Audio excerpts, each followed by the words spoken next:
welcome to the Podnas with Face, Pat, as we and say, Tiz. damn it. What's up, guys? Welcome to the Podnas. What's happening? Show of three friends separated by distance, connected by brotherhood, having weekly conversations that you can join in on. As always, I'm 1/3 of the Partners. It's your boy, Tiz, along with. It's the other third of the Partners, the Padawan hit, along with. And since everybody say I don't show my face, this is the face of face, and I'm in the place.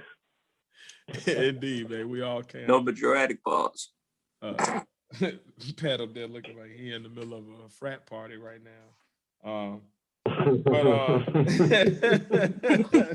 Big bongs and shit.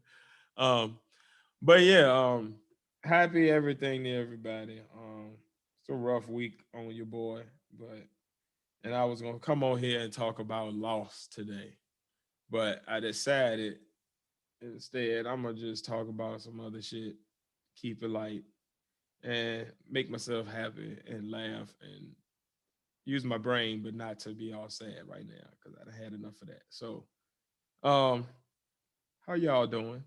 I don't know if I asked that already, but I'll ask it again anyway. I'm copacetic. Right on. Copacetic is good. I am chilling like a major villain. Well, don't be like one of them villains in the old 50s cartoons with one of them curly cute mustaches. You're a good person. Don't so you this is Big Dastardly. Tying up girls on the train.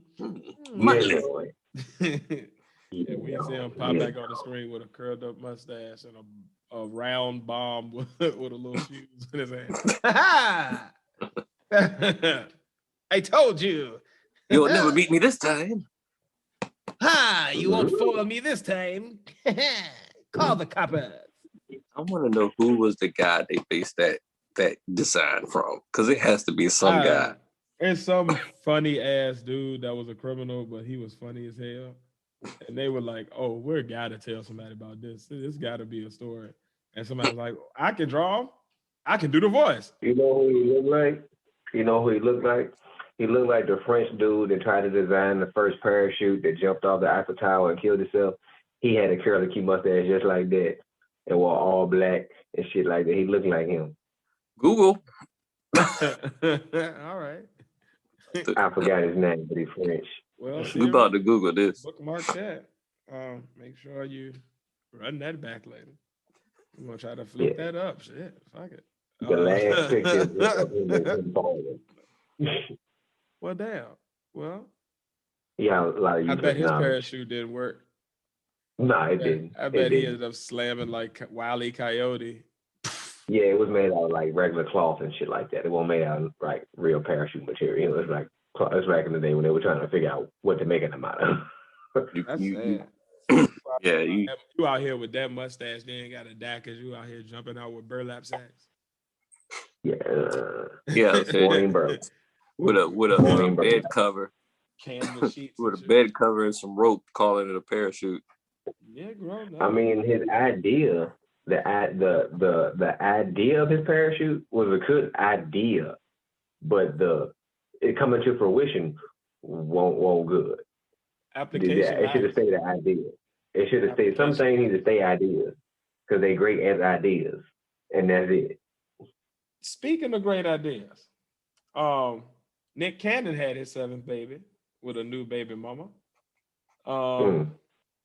And it got me to thinking about like family dynamics and family structures in 2021, as opposed to family structures that were more socially accepted in old times.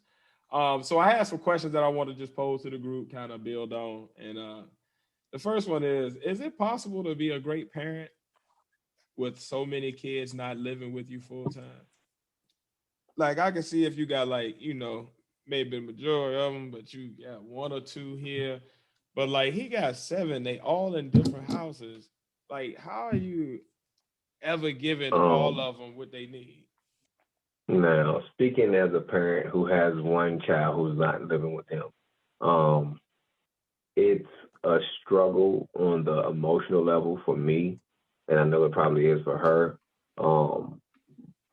As far as doing a parenting thing, I'm there as much as I can be, or how can I say, allowed to be because of distance.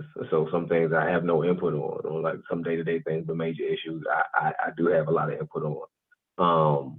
Health-wise, I'm always monitoring health still. That's like a daily thing because my daughter is diabetic, so we're always monitoring that. But as far as I would say the level of parenting that I'm able to do with my children that live in the home with me, it is different and it can be seen even from an outside perspective looking in. So as the actual father who has to deal with this situation, you feel me? Like it ain't a negative situation, but I know co-parenting versus parenting. It's a big difference. Now my lifestyle has changed, of course, due to my parenting my parenting issues, not even issues, but the way I have to parent being distant and being here. So of course there's a difference on how I discipline and whatever, you feel me? Um, and you can tell that when my daughter does come down and she does live with me for the time that she does live with me, it has to be an adjustment there. But as far as someone who has more kids and all of them live somewhere else, it's all about and that is it will have to be about that person's lifestyle and that person's income because you will still have to be able to spend that time because it's not all money that matters. That's what I'm. Yeah, Time that's what I was saying. time matters. So like um I try to do everything I can, everything my daughter wants, but like every parent knows you're not gonna be able to meet all those wants, but you can meet all the needs. Um I think I'm there, but of course every parent who is a distant parent wants to be there more. Um I'm always at the drop of a dime if need be. So there's never been a time my daughter's called me and I can't get to her if she needs me there. I've always been that. But as far as me just being at different performances and stuff like that, I feel like I wanted to be there more. But if I mean the circumstances it is what it is in the past. But as she gets older, we form a different bond, even from a distance. You feel me? So she tries to involve me more. She calls me on her own more. We video time, we FaceTime, but that's still not the same to me as in person time. Yeah. So as a person who grew up with one parent and longing to know another parent, I feel like she still may grow up with some of the same feelings I had because a parent is not there. But on the other instance, she won't because I am here. You feel me? Like I am here to a certain distance, but I still long to want to be there more. I can't really speak on her side. I can only speak on mine and what I think she feels. Right. But in the Nick Cannon situation, I don't know me personally how that would work because you have a multitude of children in different parts of the country. Now, depending on his relationship with his the other parents, his co-parents, that may be a feasible situation. I don't know if all the baby mamas got a relationship and they all agree, okay, he gonna get all the kids this time or whatever, or what. But if you got 7 kids, it's only 7 days in a week. You can't unless you flying every day. You feel me? Where Mm-hmm. you how you gonna do it? Now you got a certain amount that live with you, and you just going to see the other ones on the weekends, something like that. Okay, I can understand that. But with a multitude of kids, like if your pockets ain't like that, it ain't gonna work. You feel me? Like Right. somebody gonna grow up feeling neglected, feeling not wanted. Somebody gonna grow up with some type of daddy issue, just being on. Okay, my brother, my sister see you all the time. Why I can't see the same amount of time they can? You feel me? Right. Even though none of us live with you, why can't we all? So it's always gonna be something like that. You feel me? So I mean, it's difficult all around, but it's always gonna be harder on the kids, and that's the main thing. And I don't think a lot of people focus on that right there. May be difficult for the parent to move around, whatever, but it was the parent's decision to lay down, not the Right. kids. So just look at how the kids be affected.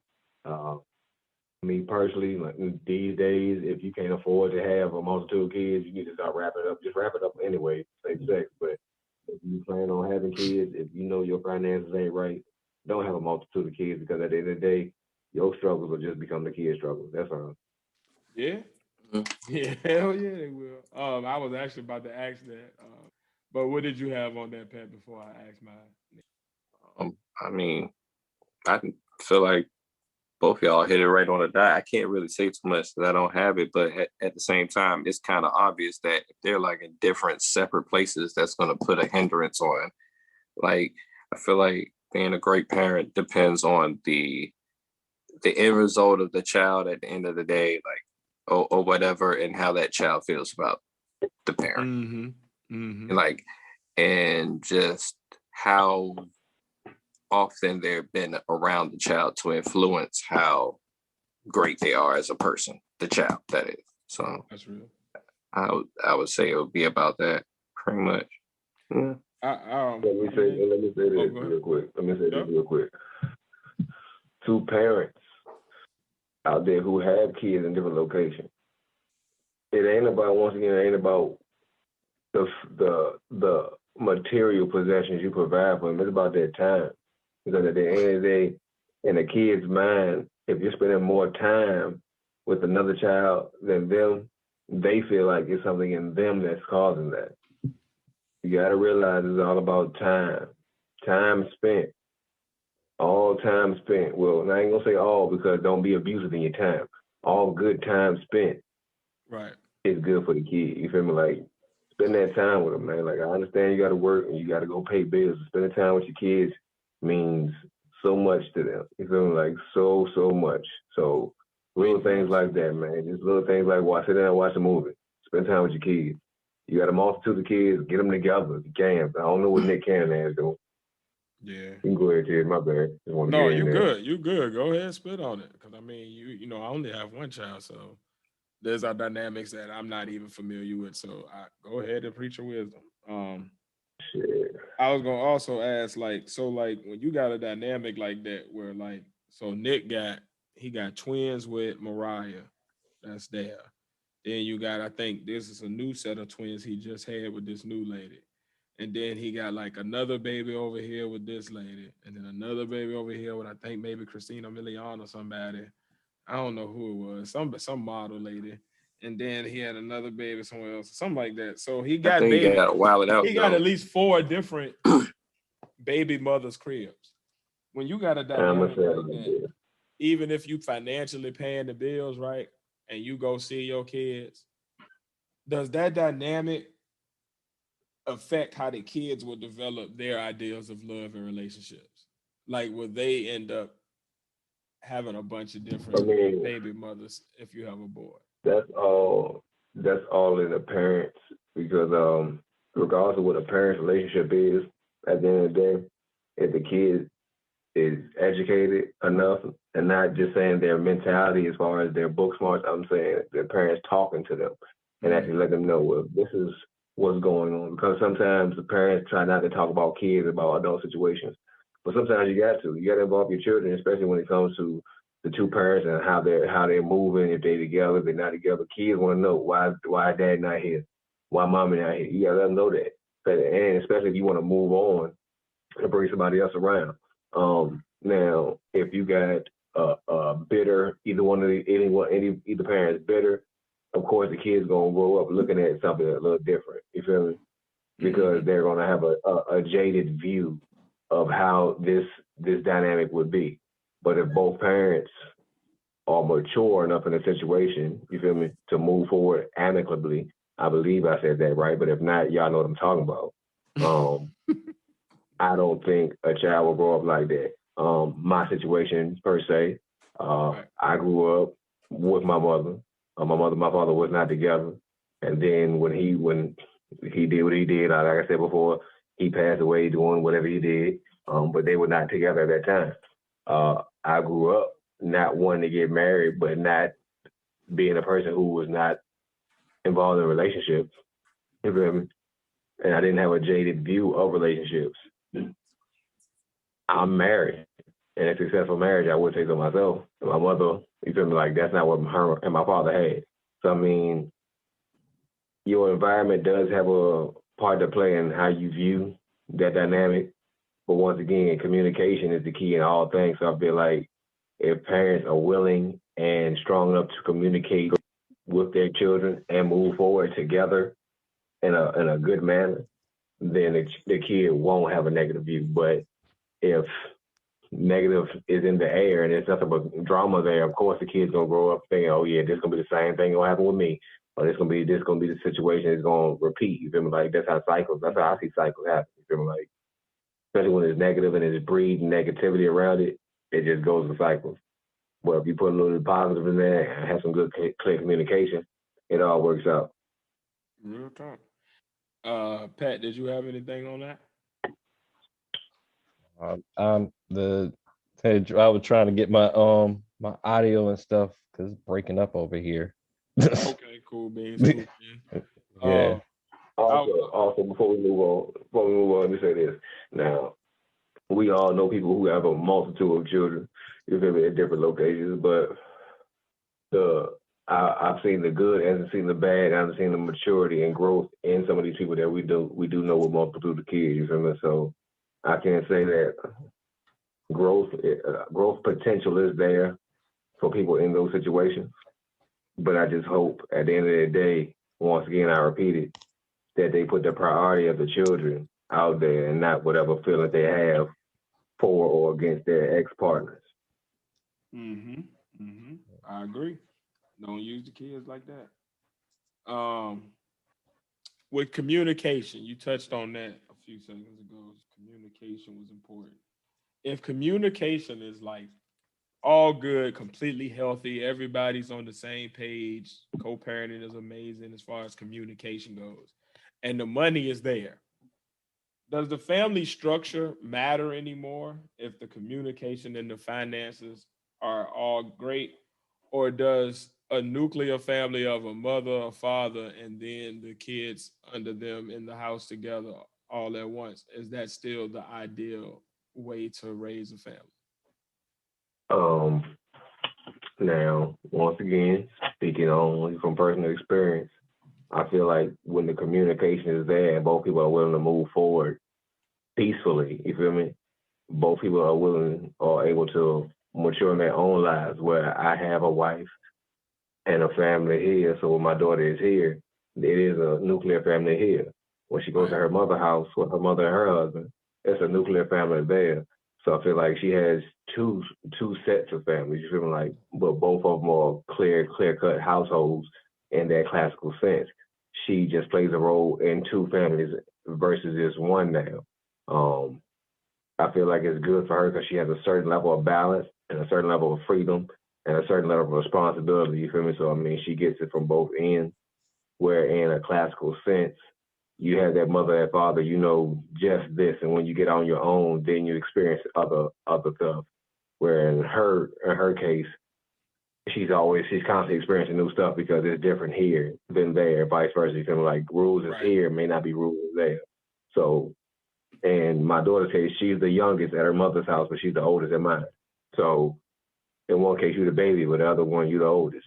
So, in one case, you're a leader, in another one, you could be the baby. So, I mean, it's different experience for her. So, I mean, to me, and from what I see of her growth, it's helping her build a different set of skills and different mindset growing up, and making her ready for different situations other people or other kids in her shoes won't be, and making her more responsible. You feel me? So I see there's something positive where other people can say it may be negative, or whatever their opinion may be, but at the end of the day, if you know face, you know I really don't give two shits about anybody's opinion anyway, because it's just like assholes, everybody got one. But at the end of the day, I've realized that the best thing for my daughter is for me to move peacefully and just do it the best thing for her is, you feel me? And the best thing for her is to set clear-cut rules in my household, and knowing that when she's here, her mother supports what rules are in my household, so she's not going to say nothing against what I'm saying, and vice versa when she's with her mother, you feel me? So once again, communication, it all boils down to finances.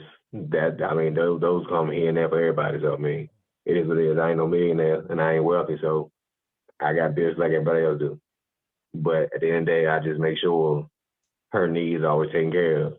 Wants, we got to grow up and learn. You got to wish in one hand and shit in the other. So that's a life lesson I teach my kids early.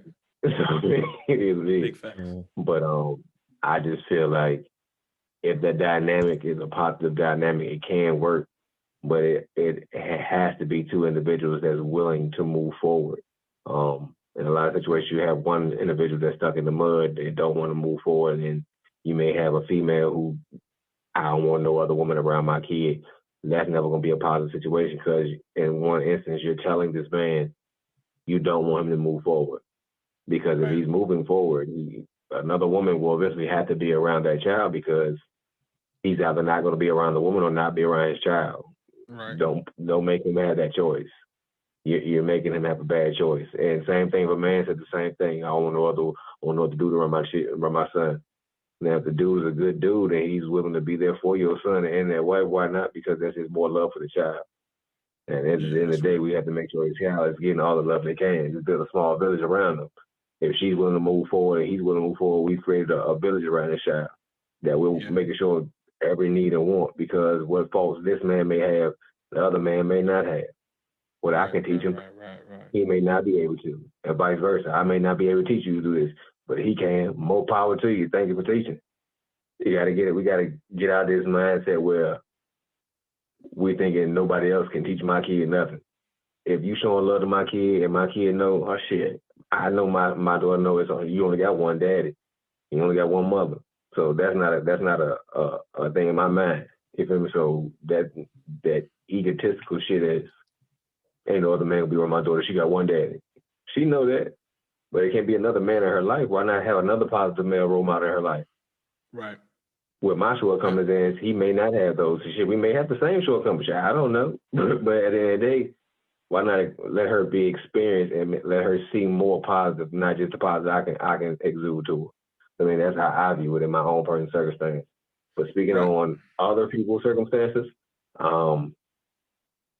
I see negative and I see positive. I see some kids that have grown up just because I used to be a teacher, so I've known kids from they were real young, and now they grown, they got their own kids and knowing their own family dynamic, from having their mother and father come up to school arguing with each other while they're trying to have a parent meeting, to seeing a kid grow up, have kids do the same thing with their mate. So I see the cycle, but then I also see some people break the cycle. So I mean, it is what it is. To each his own, their own situation, but I just hope everybody does the right thing. I mean, hey, whatever. Right. I think in a situation where all of the households that the kids are in have nuclear situations where you have a female energy and a male energy that are leading the household, I love it. But I do think there's a lot to be said about a child having a constant balance of male and female energies on a day-to-day basis that are guiding their principles and values as they're growing up. So that way they have that even kill. You don't want it to be skewed one way or the other, and they have too much of one or the other energies, because then they that's when they start being either too overly one thing or too overly another thing, and either way it ends up being ugly for them in social situations. So I like a situation like what Faye said, where he got like a mother and a father in this house and a mother and a father in this house, and the kid basically is always surrounded by a mother and a father no matter where they go. I like that vibe where you always have that energy, because it gives a sense of consistency, and like I said, it keeps the child balanced. Like there's never a spot where they're going where it's all feminine energy or all masculine energy. It's always a yin and a yang.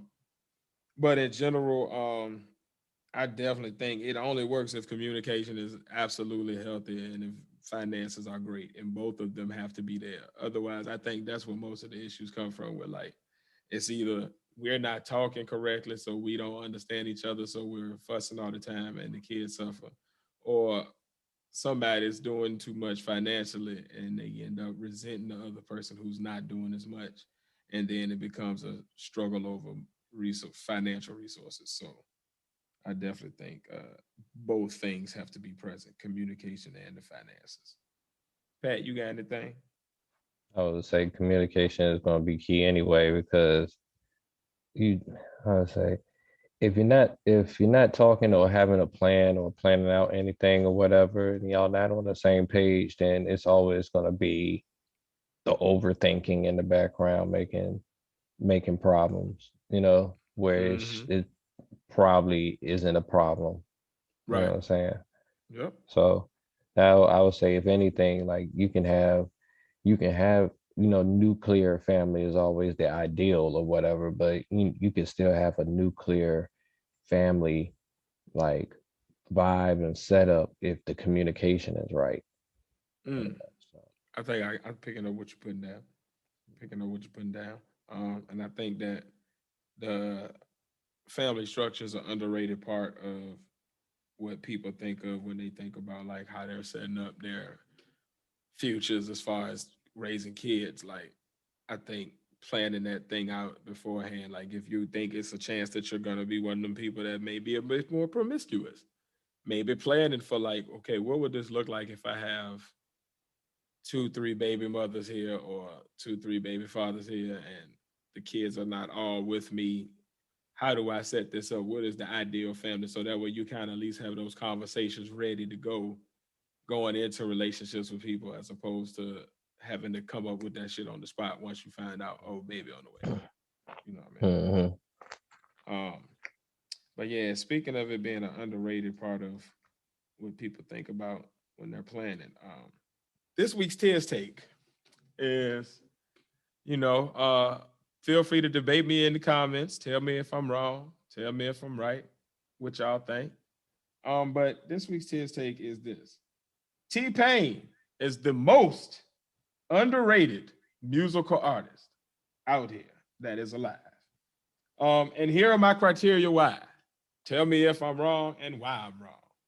Vocally, he doesn't get much credit as a singer, despite being very talented in that area without auto-tune. I'm talking about just his natural singing voice. He's actually one of the better singers out here these days.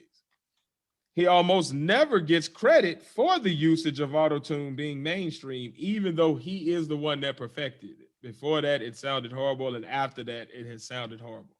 But he is the one that made it like sound he used it the way it was meant to be used. Yeah. He also doesn't get credit for the fact that he was ahead of the game on his advanced tech knowledge and savvy. He was one of the first people that was in music that had their own app. If you remember the T-Pain vocalizer thing that you had on iPhone back in the day when iPhone first came out, it was one of the apps on there and on iTunes, and you could make your voice sound like T-Pain's. He was also ahead of the game on like doing the things where like you can have this celebrity's voice for your message or whatever. He was one of the first people early adopting on that. He also still makes bangers every week. Like he has some type of online YouTube show where he just comes up and makes beats on the spot. And these shits are like, like these are #1 hits if somebody did anything on them. I don't care. You could just play the beats and just have somebody say, doo-doo, doo-doo, doo-doo. And it's going to go. It's going to go. You feel me? People rarely mention him as a producer or a songwriter, yet he has nothing but bangers. Like everything he touches is a hit. It's crazy. T-Pain is the most underrated musical artist, and that's this week's Tears Take. Tell me if I'm wrong. We got conversation to be had though. But and if I'm wrong, who is the most underrated? I can't think of nobody else to top that. But it but might never, be. I'm just no, joking. he did. I'm just joking. Vanilla Ice, Gorilla Black. Yeah. Moving on. Debate me. My topic comes into play. I want to discuss when personal values meet workplace values, or should I say, when your personal ethics and morals meet a crossroad with your workplace ethics and morals. So, my first question on the topic I posed to the group and to the comments is: do your personal morals matter when you're at work and have to do a certain job? Example, firing or disciplinary actions. So to further go forth on this example so you understand, put in a real world setting. So say you are at a job and you're the supervisor or the owner, whatever the case may be, but you're the man in charge or the woman in charge. And there's a person who violates a policy, but you feel that it was accidental, but policy calls for either termination or firing. Do you follow your personal feeling, or do you just go forth with what you have to do? You feel me? Put in those situations, what do you do? when you have that crossroads of that internal struggle with the job telling me do this, but I truly feel this.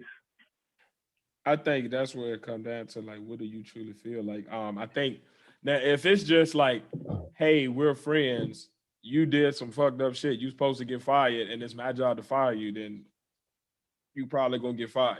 And I would expect the same. Like if I'm doing some dumb shit, fire me. But if it's on some shit where like the business got me trying to do some morally fucked up shit to you, and I'm sitting here, it's like you or my job, then fuck no. But it also depends on how well I know the person. I'll be honest. Like now, if it's some fucked up shit, it's some fucked up shit. I ain't gonna do it. But when I say like how much I care, if it's like I gotta fire you or I gotta demote you or I gotta give somebody else the job that you wanted or have a difficult conversation with you about something about work, how much that's going to bother me and play a factor into how I feel about my decision is going to matter how much I actually know you. Because if I don't know you, I'm not going to give a damn. Yeah. Okay. I would say it feels like it's more situational for me. Like, because and it also depends on how much leeway and power you have in that position if you're firing the person. Because if you think it's a simple accident or whatever, then like if you think it's a simple accident or whatever, you can just chop that up. It's been plenty of times when I first started a job that I had like done something wrong or whatever. And I will say it may be one or two times where they informed me, if you do this under anybody else, you could get fired right then and there or whatever. But because they knew that I wasn't trying to do anything intentional as far as a malice or whatever like that, Right. they just gave me the warning and went about my business or whatever, and then just let the performance detail that I wasn't trying to do that in the first place. I just didn't know what was going on. Right. So you have those situations, and I think those primarily it just depends on the situation itself. Now, if it's one of those situations where you don't really have any choice, the higher up say, hey, you gotta go, then you don't got no choice in the matter. You gotta actually do it. That's why I say it all depends on how much leeway and how much power you actually have in the situation, if you're the person firing the person or not. Because when it comes to job, it all depends on like the ethics code of that job, or I mean, well, it all depends also on that occupation itself, because different companies have different policies and stuff like that Right. also. But it all depends on, I mean, you kind of have to be a lawyer in that situation. You gotta have to be a lawyer, your own lawyer, when you're employed to a company anyway. Like, just know the company policy and know what to go by, and know that if you mess up a couple of times, that might be it for you, and balance yourself out. How much do morals play into that though? That's what I'm saying. That's what Face was asking. Like, how much do morals play into all of that?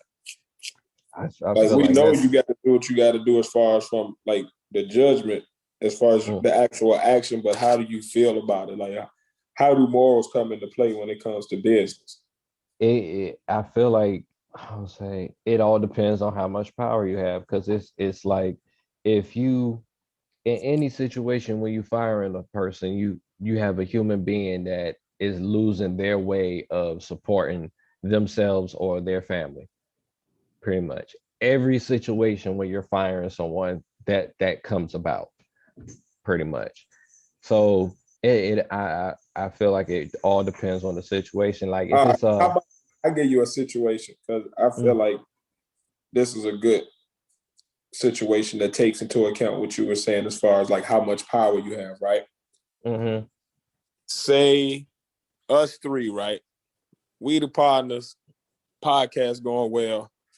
We get like $1 million deal for something, and we're doing it or whatever. But I start messing up. I start tripping. I'm late for stuff. I'm tearing up the deal. I literally wrecked the $1 million deal, and you still getting money, but I basically ruined that. And it's like the right thing to do should be to fire me by business standards, because at that point y'all would have talked to me and all of that, and it would have been conversations had and other actions taken before that. But now it's just like, man, we got to get Tibbs the hell up out of here because he's ruining the whole company. Could you, like, what would you do? Like business wise, you should get rid of me. Mm-hmm. Do you? I would have, at that point, it would have to be like a man-to-man talk between you and me about the whole situation, so Right. we'll know at that point. Because, like, to me, if I'm thinking about the partners, I'm like, well, if you messed up, I feel like all we can do is really do like a PR campaign to get you back in the good graces of everybody, because that's like you're a central part of the company or whatever. But if it was like, No, I'm talking about at this point, right? mm-hmm, The comic book division is taking off. mm-hmm, The merchandise and clothing line is skyrocketing. The actual video content creation and the podcast itself is booming. So, like, all of the phases that we initially set out to have, right from the beginning, they popping, right? mm-hmm. At that point, though, I am literally wrecking the ship, and y'all have talked to me several times, and I've like, yeah, I ain't about to change. This is just what I'm gonna be doing, right? And I'm tearing shit up. What do? Like, it's at the point where you and Face to have conversations like, all right, look, man, Tiz gotta go. Like, it's nothing else we can do. We don't know what else to do. Y'all done tried everything. Y'all done had little interventions with me to get me together and shake it to get, come on, Tiz, you're killing us. But you gotta let me go. What you gonna do? How you gonna feel? I'm gonna have to let you go, but I'm gonna do like all the other companies do and give you a nice little pension or something to skate off with and start, so you can start off again, Oh, that's real nigga shit. because that's what they do with other companies anyway. Like, if you notice that, if you've seen it, anytime we've seen like a Harvey Weinstein situation or whatever. Well, I can't say Harvey Weinstein because he owns the whole freaking company or whatever, but like who I'm thinking about, like Bill O'Reilly or something like that. Like he messed up to the point or whatever that he gotta be, his show is gone. But I'm pretty sure they Don't ever gave put him a us in the nice. same boat as Harvey Weinstein. Hmm? Don't ever put us in the same boat as Harvey Weinstein. Oh no, never that, never that, never that. I was just trying to find like a situation, and those are the you hear the name so much, those are the first things that pop up to your head. But I would say like it would it would have to be one of those situations where we we sweep it under the rug or whatever, and everybody know we've like separated or whatever, but we're I'm a peacekeeper. That's just by nature. I feel like it shouldn't have to be in a situation where we can't negotiate and have a peaceful ends to a means. You know what I'm saying? So, what was the example? I just lost the example I had. Other than, dang. Yeah. Well, if you lost your example, I got another question, and it stems from the conversation we're having.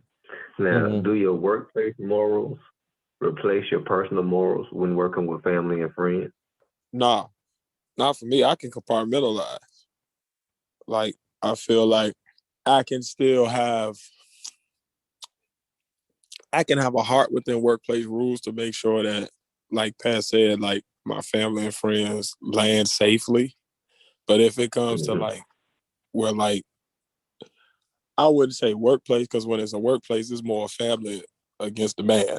You know what I mean? But I'm more looking at like in business sense, like we doing business together or something. Like I'm looking at it like at the end of the day, if we're doing business together and the business is the main objective and you're tearing that up, then I got to find a safe way for you to land while still saving this business. So the business is going to have to, that business ethics would make more sense in that sense. Now, outside of that, like, it wouldn't be none personal for me. It would literally be, well, what's making the most business sense. But I think where the morals come in is where, like Pat said, where you would be like, well, how can I make a severance package so, like, they still eat off of this, but they not directly influencing the business no more in a way that can be a detriment. Mm-hmm. Exactly. Oh man, I hate to. Papa John's, like how Papa John's is, because he Calling was like people a, niggas? you know, Calling people niggas? yeah, not like him, but Your he got that analogies have been off tonight, Pat. because they're like the most, they don't like the most known I could think of at the time or whatever. But First just the guy to just pedo man, then nigga man. Just forget it. Oh man. Okay. So that makes room for my last question. Mm-hmm. And it stems around the amount of money the job was paying you. Now, would you be willing to leave a job that made you question your own personal morals in a job action if it was paying you more than it was expected for that said job? I.e., give an example. Say you work in some retail job and normally, you know, in normal circumstances, retail, for certain assistant manager positions, you're making like 52.5. But say for this place, you know you're making out of your pay range and they paying you 75,000. Thumbs up, you got to terminate a person that you know don't need to be terminated and shouldn't be terminated. But because of some loophole in a rule, they find a way to terminate them and then make it your job to terminate the person. Are you willing to leave your job because you're going against your own personal moral, or just go ahead and fire the person and keep getting your money? I think, unfortunately, in most situations like that, people are not at a position to leave a job if they're in that situation. Like, I feel like that situation is happening all the time in America. It's just that we're not often always thinking of a backup plan when we're having a job and the job is doing you good. So like, even I would say, if anything, it may be the beginning point of a long list of things that make you, after a while, leave that job. But as far as like, if it's like the first occurrence or whatever, you're gonna feel some type of way about it. But at the end of the day, you're looking at, all right, if I leave this job right now, what am I going to do to sustain myself until I find something better? Yeah. So that I feel like that's the one stipulation in that situation.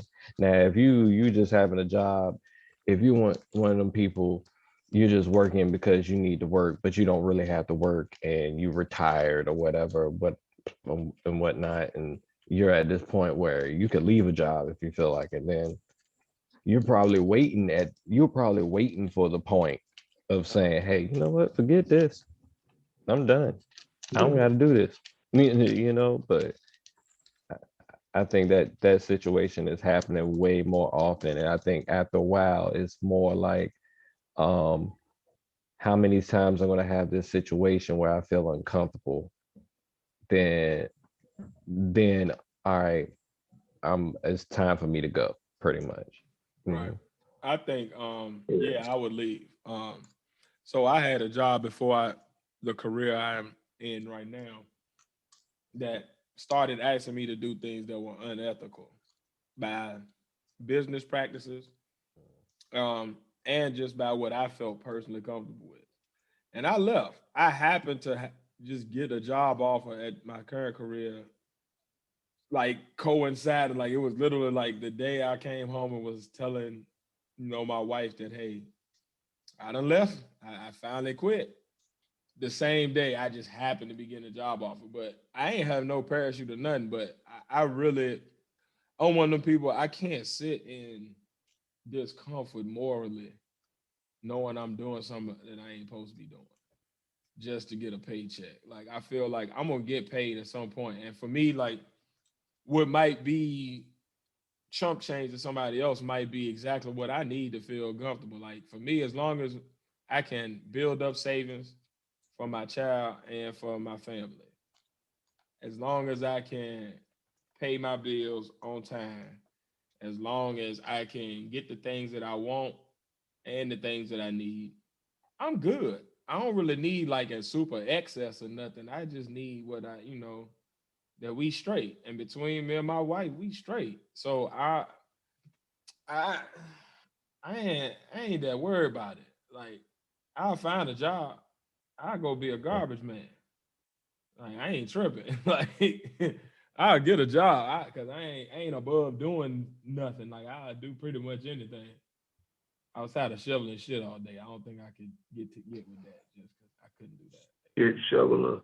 Yeah, that just couldn't be my thing. But digging ditches or working in the sun or working with my hands, like I don't give a damn. Like I ain't above manual labor. I ain't above retail. I ain't above no type of job really. So morally, I gotta feel good about my spirit, man. Like that shit be really bothering me. Like I still got shit from especially now that I'm really heavy into my spirituality. Like I feel like the older I've gotten, the wiser I've gotten, and the more spiritually awakened I've gotten, the more I really see like how the energies that you put out there really will come back to get you. And I ain't trying to be rich and be fucked up and be dying early and can't enjoy it or be miserable and then still got all this money like that. I want to be, if I do get money, I want it to be from morally good stuff so that way I can enjoy it and I can actually have fun with it and you know make sure everybody with me we acting a fool and having like doing all the things that we grew up talking about doing, you know what I'm saying? But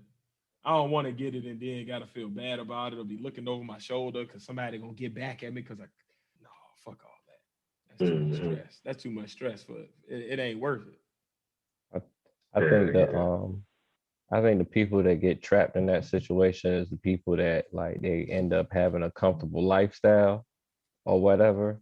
And to maintain that lifestyle, they gotta have that certain job. Now, mind you, if they got like the resume to prove it, they could probably pick up another job anywhere if they do quit or whatever. But I think it's I think a lot of situations like that, it's like they're so used in the lifestyle that they acquired from the job or whatever that that's where that moral questioning start kicking in and where hey, are you gonna do this? Are you gonna leave? Because now mind you, there's plenty of times where you have those horror stories where the guy he got a great job. He had a powerful position. He's married, got with a trophy wife or whatever, and then he been talking to his wife about leaving the job because it wasn't what it was making him doing something morally wrong, and then or whatever after he quits the job, his wife leaves him or some shit like that or whatever. Like those are like real fears that some people have once they have it. But at the same time, it's like, all right, you the one that you knew she was like that, you know, like you knew that with this lifestyle, whatever, you in getting that trophy wife or whatever, if you do something that is detrimental to that lifestyle, there she goes along with it.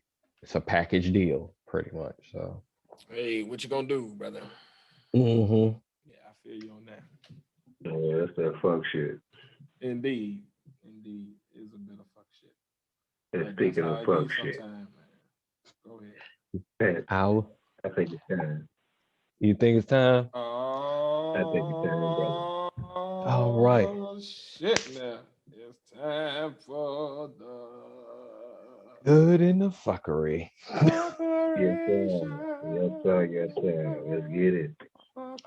Now, the last the episode 30, we covered a whole lot of fuckery that first time because we were good out for a good minute or whatever. Yeah, So man. Yeah, man. ain't but so much that happened, but the things that has happened should be good for a good conversation here. Let's get it.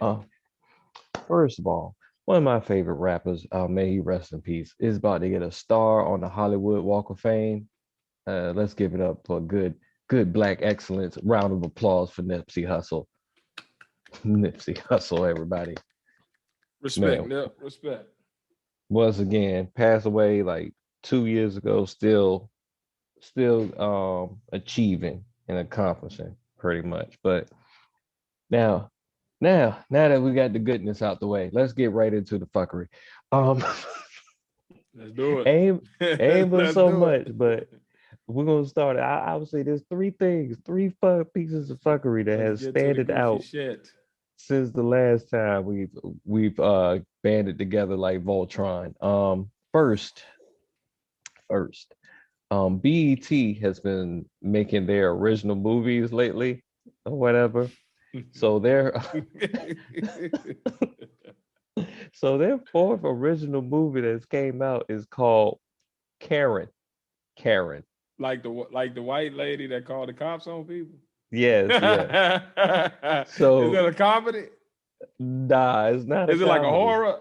Like what type Yeah. of movie is this? This is shit. See, that's this what sound that's like what shit like Jordan that's what Peele. social media and everybody been saying. Like, it's a bootleg Jordan Peele. It's a bootleg Get Out. It's a bootleg instead of Ma, it's Us. Karen. Yeah. It's Carrot. That's the name of it. BET be cutting the fuck up. So- He cutting so- the fuck up, bro. So I hit this That's trailer. That's I hit the funny. trailer and everything, and I'm watching the trailer, and this lady is just it's crazy, man. The way the lady was at lunch or something, at brunch or whatever, and and she's sitting down with this other white lady. So the other white lady is like, "So, how's your new neighbors?" And Karen is like, "Well, they're black." And it, and the thing, it was like, man, y'all just gotta watch the trailer, man. It's just Yeah, I'm retarded, like, that's man. it. All right. That's Yeah. it. That's it. I'm like, all yo. right. Right. Okay. So they got this one scene in the trailer. Go see the where- trailer, y'all. I might have to put this up on the next live too. Yo, we might go have to put this on the next live so y'all can see it. So she comes on the trailer. The black lady, the neighbor or whatever, she's taking the trash out or something. I think I combined two words together or whatever. So I was about to say the like the neighbor, the slash black neighbor. Or some shit. Oh man. But all right, the black the black neighbor, that's a lady. He comes out, taking out trash or whatever. And then this white girl pops up. And the white girl says, "Well, yeah, my mom, she doesn't like black people." And she was like, and the black lady is like, "Well, I'm black." And then the little white girl is like, "Yeah, she don't like you either." Is this gonna be the whole movie? this BET, coming to BET, y'all. BET originals. I'm like, oh man. This is what they think black entertainment television should be. Oh my God. And I'm hoping it's not hashtag Karen. I hope it's just Karen. I just hope that was just the hashtag. I hope it don't come out. I hope they stop that shit right at the production line. I hope Jordan Peele That is sues or something. Some good and doo-doo. Ass cheeks. Oh man. Garbage, in the words of Ike P. But well, time to stretch out for this next fuckery. Oh man. Here we go. Oh, I know y'all don't like him. I know you don't want me to bring him up. And no, Bow Wow! Don't worry, it's not Bow Wow this time. I was about to say that. I was about to be like, don't you talk about Bow Wow no more. Fuck Bow Wow. No, not Bow Wow. Not Bow Wow. I don't want to talk about him no more now. Everybody's favorite new white boy, Logan Paul. Logan Paul think he can beat Mike Tyson. because he's old. Because Mike Tyson is old, and I'm here for it. I want him to learn this lesson. I want him to learn this shit today. Mike, I'm please for it. take it. Mike, please take it. Mike, go for it, Mike. Mike, take No, the fight, Mike. going on Triller. I Take the don't fight. care Take where the y'all fight, put it Mike. at. Oh, Y'all take the can fight, Mike. y'all can fight. Oh, take the fight, Mike. Oh my God. You can fight in a box. You can fight with Oh, no socks. what is Mike like? 220 now? 230? Do it. Do it, Mike. Do it for the culture. Put them Do it. handballs on him. Do it for the I culture. mean, put them liberated paws on him. I feel like Logan Paul He just is can't like, pause. you ever seen a white person go through the hood to see if they can survive just for the thrill? I feel like Logan Paul is going through the video game of black. Then one of them dudes get shot. Mm-hmm. Mm-hmm. You keep putting your head in the tiger mouth if you want to. Eventually that bitch gonna bite. The white people in the beginning of Snow on the Bluff. The white people in the beginning of Snow on the Bluff. That's what Logan Paul is. Follow your conscience. You don't take the beast, man. You leave the beast alone. I want to see it though. We all want to see it. For all that. We would have to do a live stream of us watching it. Like we wouldn't be able to play it on nothing, but we could watch it together. I think maybe I could stream it over something, and then we could like record ourselves watching it. Live reaction. Yeah, or like play it, or like react. Oh, I don't know. We'll be in there. React to it with other people. But yeah, have us sounding like Snoop. Having us sound like Snoop in there. Snoopy Doo, Snoop. Oh, doing commentary. I give you one of show. Snoopy Doo. Nothing but the hits. Nothing but the hits. Snoopy. Snoop Doggy Dogg. Doggy Dog. What other fuckery we got here? more fuckery.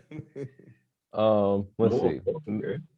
Meg Thee Stallion goes off on the baby because he did a collab with Tory Lanez. And now, what's that? What is she? Because they've done songs together before. I think so. I think they were going off or whatever. Then because he did it after. Were they ever together? Tory Lanez and no, the baby and Meg. They made songs together, yes. But they were never like an item. They're never together. Were they best friends or anything, like buddies? Did they hang out? I mean, they were. They were. I guess they were cool. You know how when you're a fledgling rapper or whatever. So what's she mad about? Oh no, brother. Is the song about her feet? No. So what's the problem? Oh no, I think she's trying to 50 Cent the situation. She think Tory ain't gonna make music with nobody no more ever. Until that nigga get convicted, he gonna make music. TK make music, and that nigga was on the run from the police. I know he's like Tory ain't on the run. They know exactly where he at, so he gonna keep on making music to this trial over. Once they convict him, it's gonna be a real dry. I feel like it was an open thing in the media to blackball him or whatever, and I feel like if he did what he did, but it's too much. It's too much. So next fuckery. 6ix9ine is still trolling, and this time it's Gucci Mane and Pooh Shiesty. I want to box 6ix9ine. Yeah, I think 6ix9ine is doing the Logan Paul of rap. Really, I think he's trying to go through. Box him. I think we all do. One good drop kick in the face. No, just straight up hands. I want to do bare knuckle though. I'm pretty sure you're not the only one. Just tape them up and let's just go. I'm pretty sure you're definitely not the only one. Then I can grab them by the back and I just can't take them up so I can get going on and shut up. Shut the fuck Smack him to the colors cut off. You think if you punch him, the Skittles will fly out? What's his name? Like Danny Garcia. Like Danny and your Hernandez. Hernandez. His son, I don't know. I think it is Danny Lopez, Hernandez. whatever's now, I smack him back to his There's a regular lot of name. there's a Get that lot of Takashi shit out reckless there. You are not Hernandezes out there. Japanese. You are dirty. Ain't nobody 69. Yeah, Go on there. Go on I'm there. about to ask Siri, but I don't even care enough no more. With the middle Or of whatever. the middle of the mall watches. Mhm. Oh, here's another piece of fuckery. Fuck her and shine. All right, remember 8 Mile 8 Mile and with 8 Eminem. Mile, the movie? Yeah. Yeah, hell yeah. All right, so you remember Lickety Split, the rapper that 8 Mile was like, I mean, not 8 Mile, but Eminem was battling 8 Mile. It was like he was like the one of the like at the end, he was like one of the first That rappers. nigga look like a buff Earthworld Jim. Yeah, he got like a big lip looking dude or whatever. And then after him, it was Lotto, and he did that line, Lotto, I don't fit you or whatever. But it was the guy right before Lotto, pretty much. Did he have braids? Yeah, I believe so. But not He was Lotto. real dark skinned. No, Lincoln. I think you thinking of Lotto. I think you're thinking of Lotto. He had nothing but the tank top on. I was about to say the beater. But anyway, he was anyway, he's banned for having a business in Iowa. Okay, what so he do? this He was running meth. no, he's not running meth. He had what? I'm like, what was he doing? he had like some business where kids were going door to door selling stuff to people, whatever.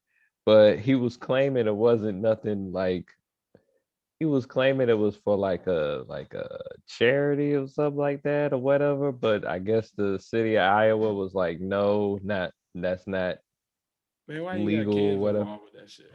Stop Yeah, putting but kids in shit, y'all. yeah, like it felt like a Umar situation when I was reading it. Like he was putting like some type of mentorship thing, and it was really just him. It was really just kids selling stuff to people door to door or whatever. But out of the report I saw, it didn't really tell me as much. And then he was Where is this guy? Lickety Split. I think I think he's actually living in Atlanta from the report, but he's not allowed to have a business in Iowa right now. No, I guess not. Yeah. How he got to Iowa? Leave kids alone. Life. If you do stuff that involve kids and you're grown, you're gonna fail every time. Yeah. Speaking of leaving kids alone, and in general, here's the last thing. And I saw this. All right, here in the 757, we got this radio station called 103 Jams, and sometimes they put up reports. Now, this report was crazy because leave kids alone. This was the title of the report. The dad is devastated that his son was his uncle. What? Yeah, I had to get right into the article to figure out what was going. The dad is devastated to find out his son is actually his uncle. Oh shit. Being that him and the girl he was with, the girl he was with, I guess he had to stay at his grandpa's house one night, and grandpa was one of those grandpas that had as Faith said, had the Papa gave her a pow. had the family on the other side of town, pretty much. And Papa put that Rolling Stone up in you. Yeah, instead of having a son, grandpa was like, "Yep, beat you to it." He was back there getting his geriatric grind on. Yep, man, and just a little bit, girl. Let me just put the head in. It's a little too much, man. I saw this. I was like, "Oh man, what was this? Papa, what this remind me of, bro? Hell no. Is this movie? This That's is why them movie old where they had having the song. Nursing home STD rates be so high. It's Papa diddling around. I did not know that. Oh yeah, they be passing it around. Clap be going through there. I guess at Some of certain them, rate they some of don't them even pills care. ain't for blood pressure or diabetes. Some of them pills is for gonorrhea and herpes. Dang, man. They be them old folk be fucking up a storm. Yeah. I guess they like Yeah. I don't even Almost care no more everything in the back because pocket doing I'm at my end anyway. They So be in them residential facilities, oh yeah. like them Golden Girls type jump Mm, offs where everybody old. mm-hmm. Oh, they be on them hover rounds getting around, getting it in, boy. Oh, I know what you're Yeah. talking about because they got one out here out Portsmouth. Yeah, Mm-hmm. yeah, and Oh yeah, they be in there. They Pawpaw and Nana be getting it in. mm, that's terrible. That's terrible. Mm. Yeah, more Somebody than just recommend getting bent over tonight. yeah. Hmm? So you said what'd you say, Faith? Somebody grandma getting bent over tonight. We got him to clarify that. Oh God. Oh man. Nana. Oh wow with Oh, your Nana. Doggy style on the hamper.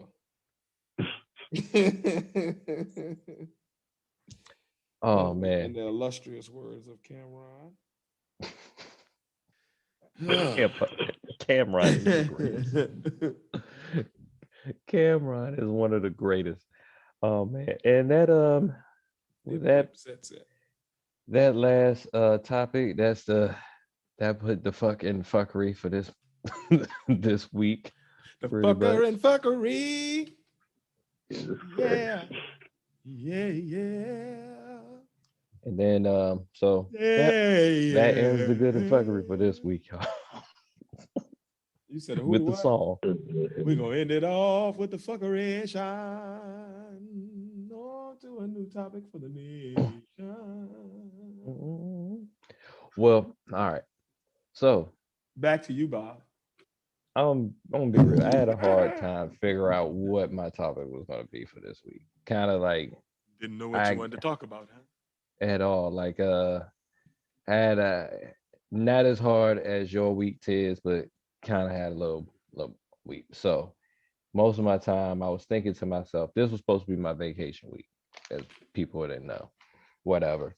And supposed to go out go out of town or whatever. It didn't go out the way I planned it to be or whatever. So I'm at a crossroads where every Capricorn think, should I just go back into work or whatever and just save this vacation time Right. or whatever? Absolutely. I asked that at times. I understand. Yeah, and or should I actually just have this week for myself? Because to tell you the truth, the way ever since I got in this job, it's been a constant routine over and over and over and over and over again. I haven't really had time to like really like, okay, I want to think on what I want to take my comic book business. What's my next step? All right, I have my trademark for the emblem and everything. We got the colorist going.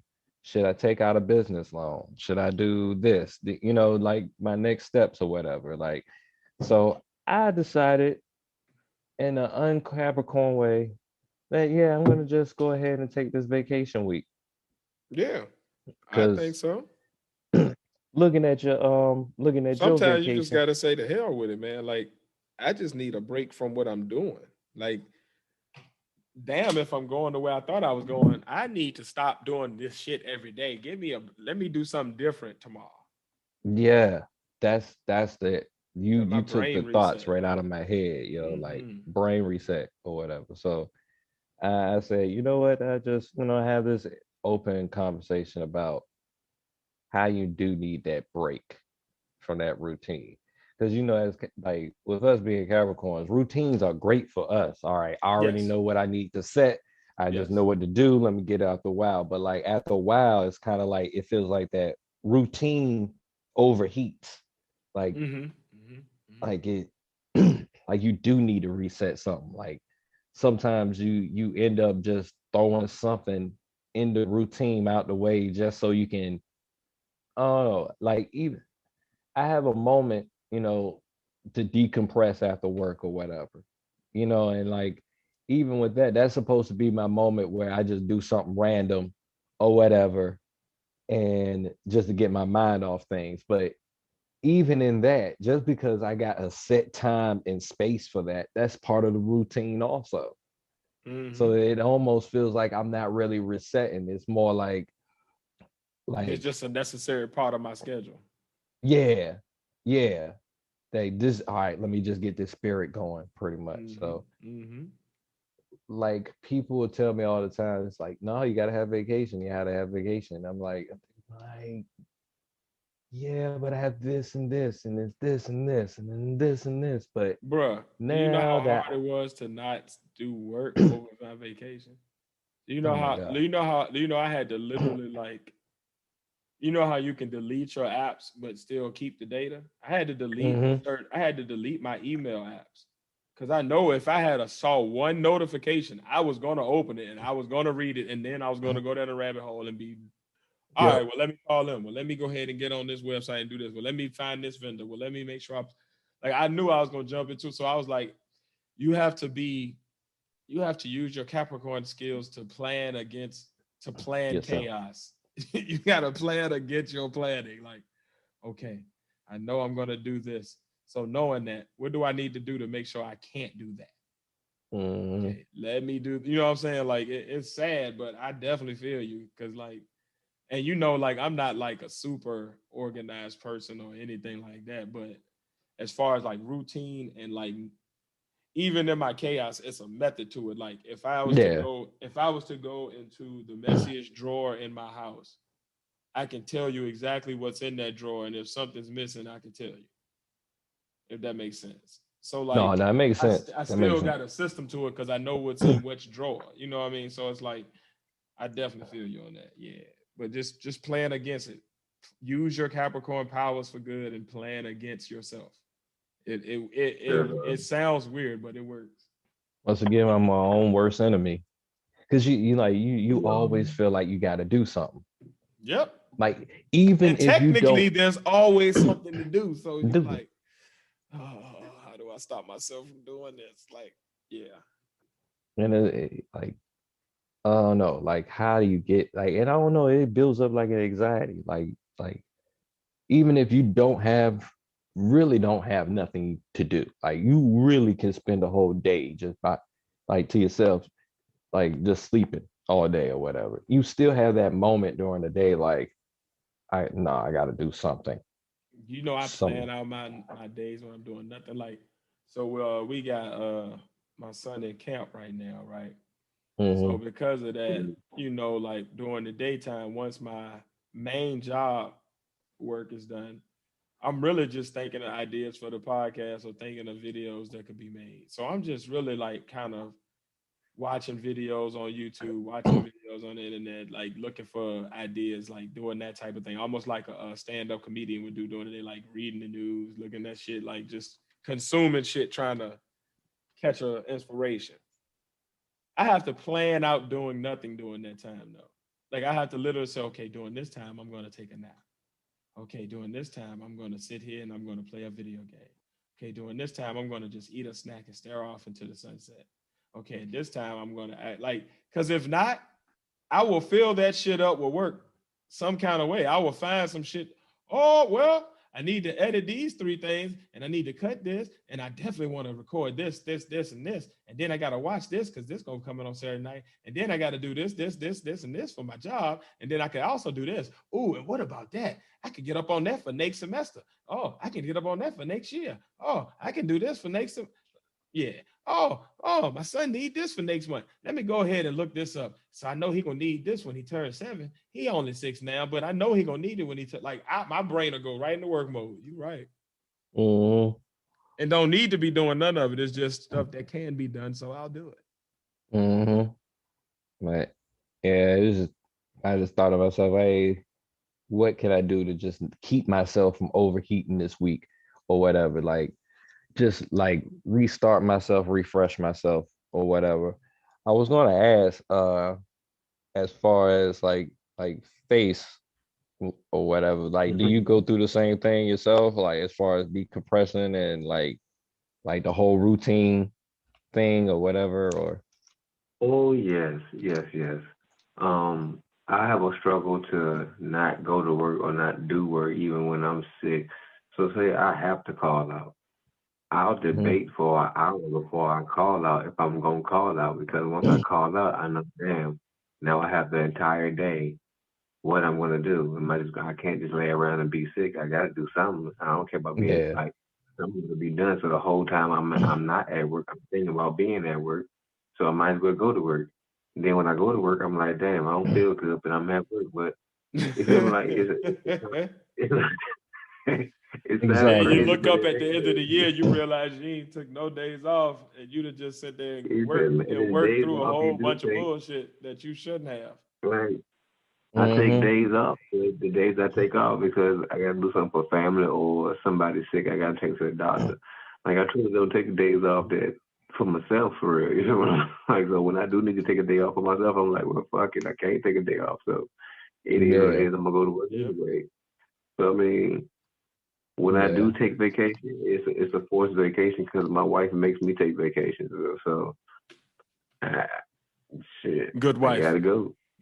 That's a But good thing. but when I'm on vacation, like as far as that work shit, I turn everything off. Like so, phone go on silent. Like I don't communicate with the world. If you're not there on the vacation with me, I don't I don't know what's going on. Hmm. So I got to That's go through that. Like it's always good to have time to yourself and just time to unwind. I had a job in the past where I was dedicated to nothing but that job for years, and I missed several holidays, birthdays, everything. I was just consumed with the job because I was like, I got to be at work, got to be at work. I ain't got no time for nothing.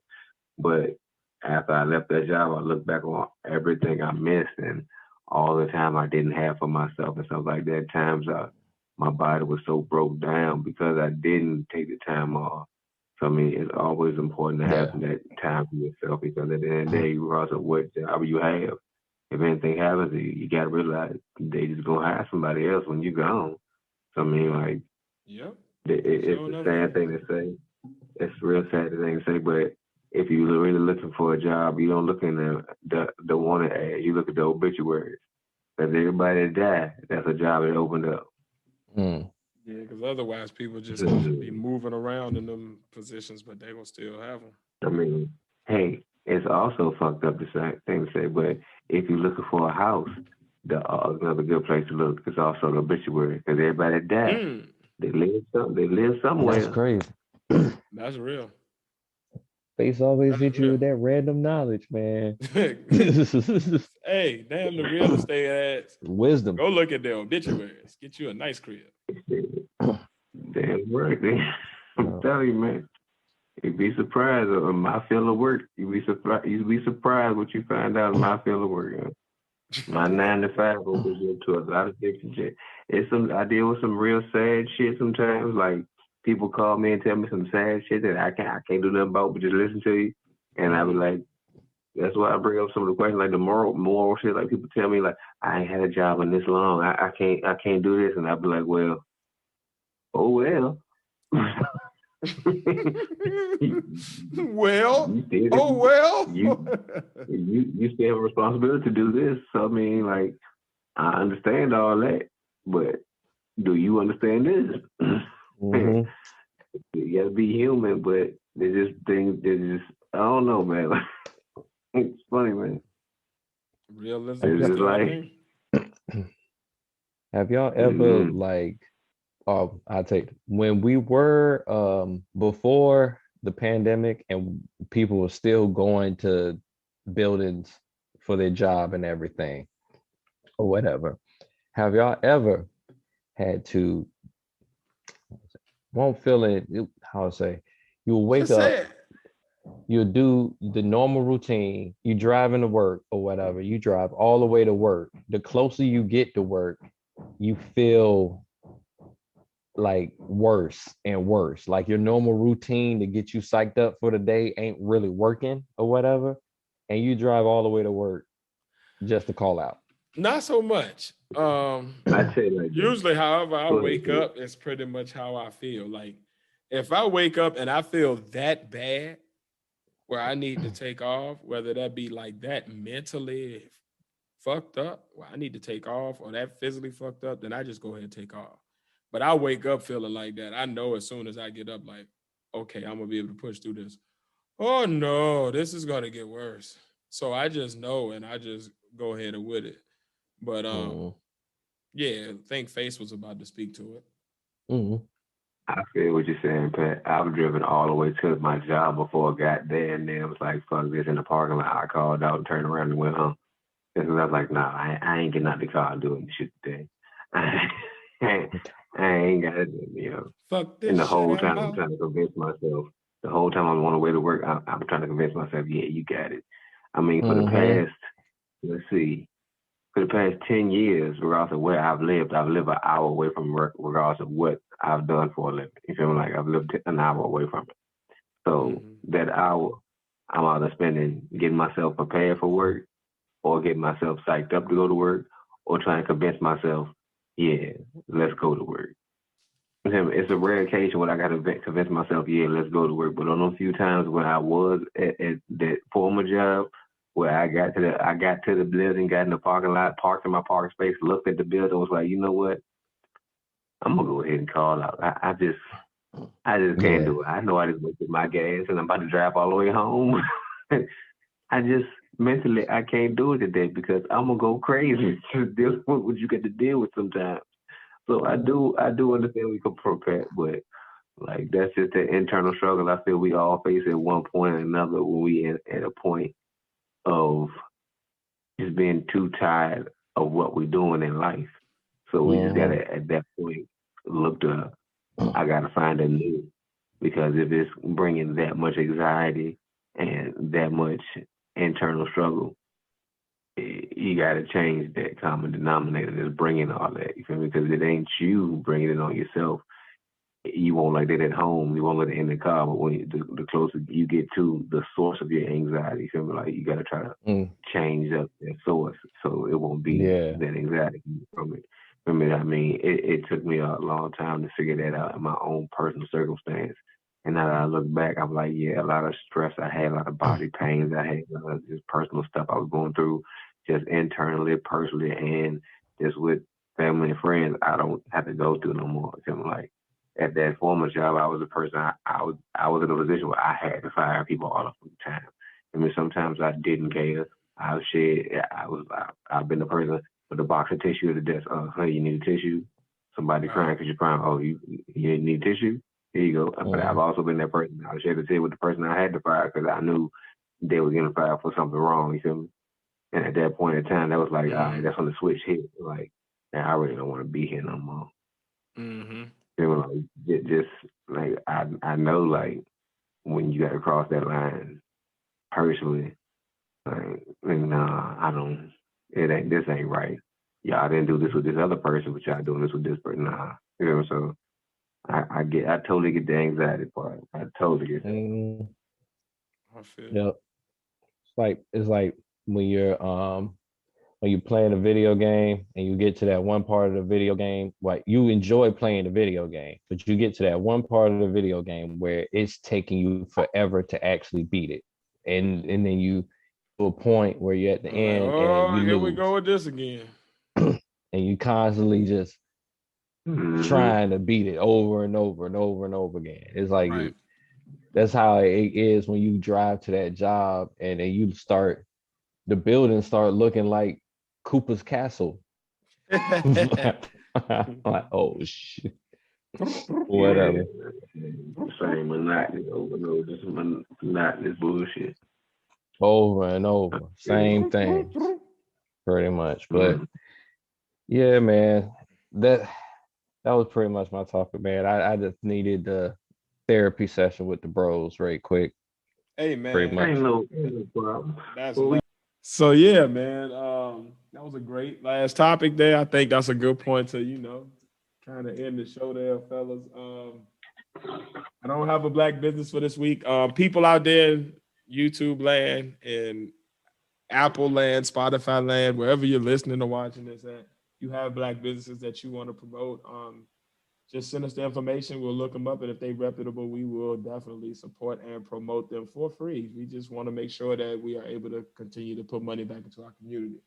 Speaking of money, it's the part of the show that I don't like, but it is definitely vital as we grow and try to improve content for you guys. If you want to support financially, you can go to $Partners1 on your Cash App. Or you can also go to buymeacoffee.com/the partners. You can donate for as little as $1. You can also sign up for $5 memberships, will give you exclusive behind the scene content, unedited episodes every week. You also get members only events and activities and videos, and you get moderator access for all of our live chats. And you also, get special promo codes from Face whenever he does new merch drops. You get the discounts while everybody else has to pay full price. So a good way to get your discounts on your merch as well. You can also get the same membership access if you don't want to go to buymeacoffee.com. You can also sign up for a membership for as low as $5 on Patreon, and you get all of those same perks. Plus, each tier on Patreon, you get a free piece of merch at some point after a certain amount of time that you've been a member. So no matter whether you're paying 5, 10, or above that, you would definitely still be able to get that. So that's the financial shit. Pat, if they want to holler at us on the social media tip, or they want to holler us off of one of the podcasts or YouTube sites, they can do that. How they can do that? At THEPODNAS. That's at THEPODNAS. And that is the Twitter, that's the Instagram, that's the TikTok. And you can put in that in the search in Facebook, and you'll find Tiz Face Pat are the partners. And there we are. And you can, hey, if you have any ideas, you can comment there, DM us. If you got any videos you want us to react to for our live show, you didn't ask us, but you can send it there. And yep, we definitely respond. Indeed. And if you want to get the merch, the apparel, if you want to get your hoodies, your phone cases, your mugs, what have you, how can they get all of the gear and apparel and merchandise? Brother Face.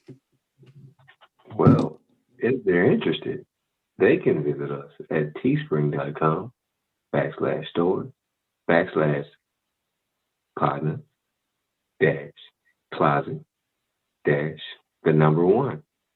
Once again, that's teespring.com/store/partners-closet, not going to spell it for you, -1. Also, if you're interested in any apparel inspired by the mind of Face himself, visit me at Face and Company, which you can find at teespring.com/stores/face, spelled PHACE-CO-2. Indeed.